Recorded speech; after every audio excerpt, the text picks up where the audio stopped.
Good morning, welcome back to another video, and today is another day of the PDSA fundraiser. Now just stick around and enjoy the video. Okay, so today we are going to be going over the gold for the day and what we've been doing over the last couple of days. Obviously we've been doing our gold routine and we've been going over what other things have been working, what haven't been working, and we're just going to cut the fluff and then add some more stuff and see if they work. Basically the aim goal for all of this is pretty much trying to make up a decent routine that we can do each and every day if you're just joining in on the PDSA fundraiser gold making challenge type thing. So that being the case, guys, let's get into the gold for the day, which is a healthy 95,438 gold. The things of note for today are three things in major, and that is enchant weapons simple revelation, 30 of those for 42,749 gold, enchant gloves eternal strength, 41 of those for 33,081 gold, and a potion of spectral intellect, 84 of those for 15,391 gold, bringing our total up to 95,438 gold for the day. We did also sell Mark of the Sentinel and Moonglow ink, but they're not really that much to factor in. So doing quite well at the moment. The gold that's trickling in is definitely doing okay. Obviously we haven't been doing any crafting of our alchemy, so that's hence why we haven't actually hit a massive windfall of all that stuff. But if we did actually go into alchemy right now, we can actually see what we're actually up against. So basically it will cost us around about 200,006 gold, 206,000 sorry, and that will give us about 40,000 gold profit. At this moment in time, I don't feel it's necessary to actually do that type of craft. I think our best effort is probably put it into something else. Obviously 40,000 gold pretty damn good, especially, but the investment ratio is not to my liking. Now other people may think differently and be like, right, I'll just go for that, but I'd rather actually pool my gold and then use that on something else. So if we went into like another profession like cooking, we could actually see that we could actually spend 45,000 gold and we could get 19,000 gold profit. That's a lot better. That is definitely a lot better than the usual standard. We could also go into enchanting and we could add that in and have a look at that. So it's basically just seeing what ones would actually work well, what ones wouldn't.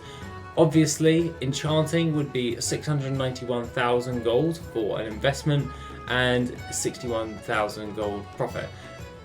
It's tending to be that Shadowlands is basically a high investment for a low return, and with those types of figures I'm not willing to take that risk, because obviously you will need to relist auctions, and with the auction house cut considered, it's just not really that worth it for me, in my view.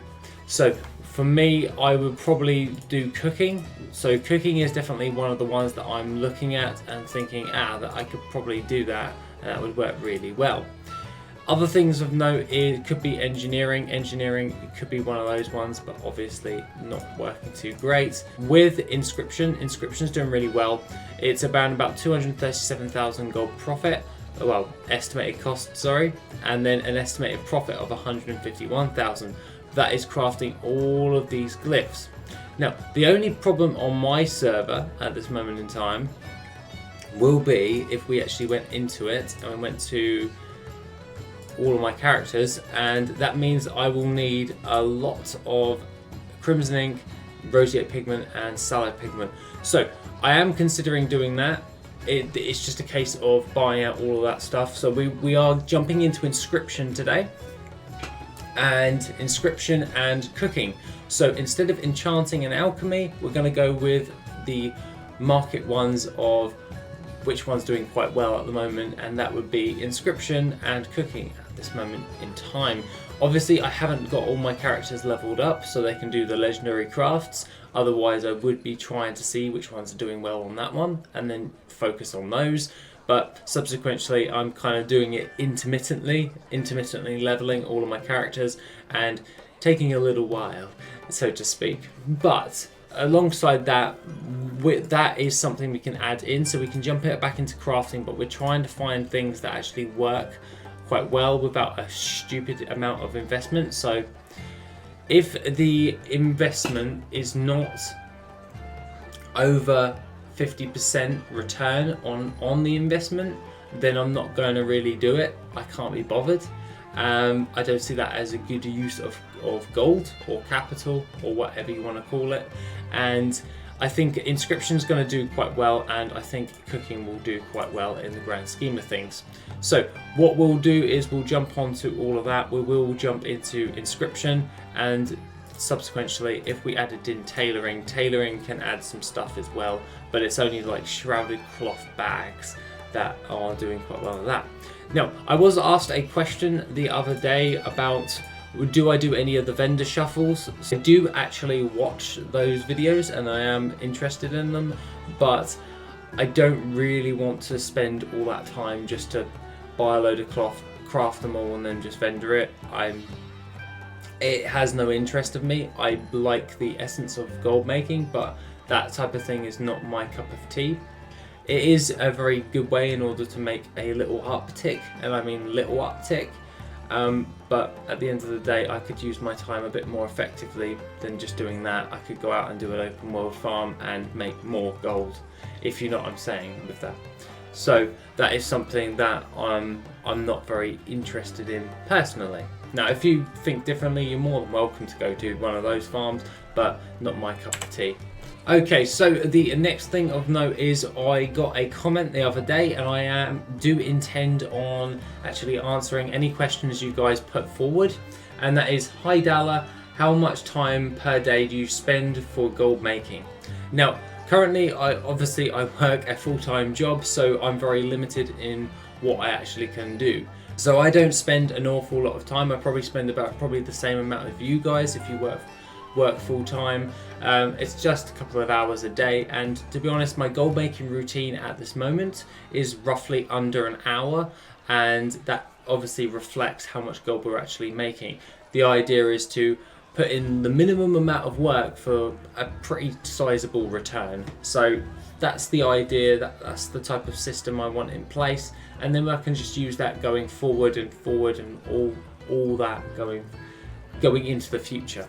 Now, with all of that, I used to, my old method of doing that was just consistent farming, and that would be about 2 to 3 hours a day of material farming or raid farming. It depends what type of farming, but it was usually around about 2 to 3 hours before I started going daily.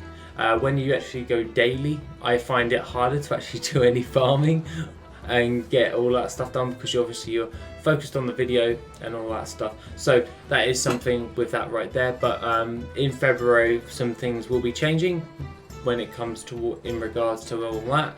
Obviously, I've already spoken about this at the beginning of the year, that we probably won't be going daily after the PBSA fundraiser, and we'll probably work on quality more than quantity now. But obviously, if you guys understand that actually gives me a little bit of breathing space to actually think a bit more clearly and do some more farming as well. Overall, that is basically my answer to that. At this moment in time, we're just making up a gold routine system that you can do under an hour, and it will make you a decent amount of gold. This is for more like a casual person who plays the game, and then they could spend their time doing something else while doing that routine, and then they can get gold through that way and not have to worry all that much. They can still play their sub, they can still... The essence is, do this routine and you can pay your token for the month, and then you can play the game. So you're not overly thinking, oh, it's pure gold making just for me, and we're just going to rocket to the moon, blah blah blah. It's literally, we'll make a routine that can actually get us a token each month, and then we can go from there. And then if you want to add stuff to it, you can. So that is the bare minimum, so you can at least pay your sub. So that being the case, guys, that is pretty much everything that I wanted to talk about for today. Things have been going really well recently when it comes towards like gold making and all that stuff. Obviously I got more sealed tomes of Lost Legion. We open up our mobile banking. I know the bank's behind me, But we got another sealed tome of Lost Legion yesterday, so that's pretty damn good. So yeah, I'm pretty happy on the way things are going thus far. Like, we've made over 100,000 gold already with sealed tomes of Lost Legion. I actually checked it out on my lovely ledger. So if I went into revenue and I typed in sealed, so sealed tome of Lost Legion, we've already made around about 117,800 gold just from sealed tomes of Lost Legion in the past 30 days. So I'm pretty dang happy on that. So that is something that I am very happy in the grand scheme of things. But aside from all of that, guys, that is pretty much everything I wanted to talk about today. Just wanted to answer that question, also go up what we're actually planning on doing moving forward. We're just switching up with professions as a brief overview at the end of this video. Other than that, guys, have an awesome rest of the day, and I shall see you in the next video, which will be tomorrow. If you want to support the channel and help make the channel even better, then why not check out the Patreon? Members get additional info, gold making resources, and Patreon specific content. The link is located in the description down below. Thank you and have an awesome day.